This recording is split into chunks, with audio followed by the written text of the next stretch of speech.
Colours ಕನ್ನಡದಲ್ಲಿ ಒಳ್ಳೆ T R ಪಿಯನ್ನು ಪಡೆದುಕೊಂಡು ಮುನ್ನಡೀತಿದ್ದಂಥ ಧಾರಾವಾಹಿ ಅಂತ ಹೇಳಿದ್ರೆ ಅದು ಗೌರಿ ಕಲ್ಯಾಣ.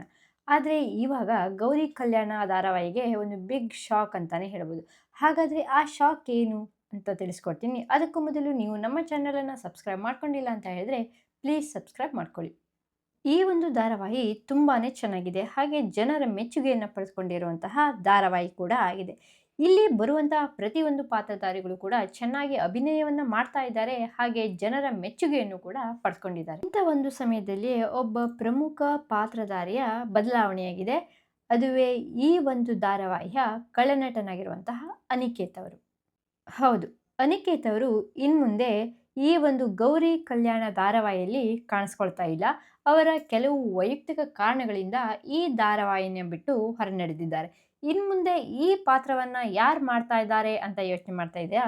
ಅದನ್ನು ಕೂಡ ತಿಳಿಸ್ಕೊಡ್ತೀನಿ. ಇನ್ಮುಂದೆ ಈ ಅನಿಕೇತ್ ಪಾತ್ರವನ್ನ ನಿರ್ವಹಿಸ್ತಾ ಇರೋರು ವಿಹಾನ್ ಪ್ರಭಜನ್ ಅಂತ.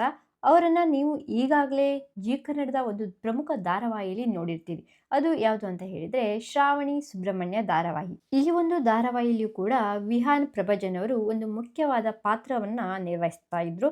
ಬಟ್ ಇವಾಗ ಗೌರಿ ಕಲ್ಯಾಣದಲ್ಲಿ ಅನಿಕೇತ್ ಪಾತ್ರವನ್ನ ನಿರ್ವಹಿಸಲಿದ್ದಾರೆ. ಇನ್ಮುಂದೆ ಈ ಅನಿಕೇತ್ ಪಾತ್ರವನ್ನ ವಿಹಾನ್ ಅವರು ಯಾವ ರೀತಿ ಮುನ್ನಡೆಸ್ಕೊಂಡು ಹೋಗ್ತಾರೆ ಅಂತ ಕಾದು ನೋಡಬೇಕಾಗಿದೆ. ಈ ಹಿಂದೆ ಅನಿಕೇತ್ ಪಾತ್ರವನ್ನು ನಿರ್ವಹಿಸಿದಂತಹ ನಿಖಿಲ್ ಅವರು ಯಾರಿಗೆಲ್ಲ ಇಷ್ಟ ಅಂತ ಕಮೆಂಟ್ ಮಾಡಿ. ಹಾಗೆ ಈ ಒಂದು ಮಾಹಿತಿ ನಿಮಗೆ ಇಷ್ಟ ಆಗಿದ್ದರೆ ಪ್ಲೀಸ್ ಈ ವಿಡಿಯೋಗೊಂದು ಲೈಕ್ ಮಾಡಿ, ಶೇರ್ ಮಾಡಿ, ಹಾಗೆ ಕಾಮೆಂಟ್ ಮಾಡಿ. Thank you.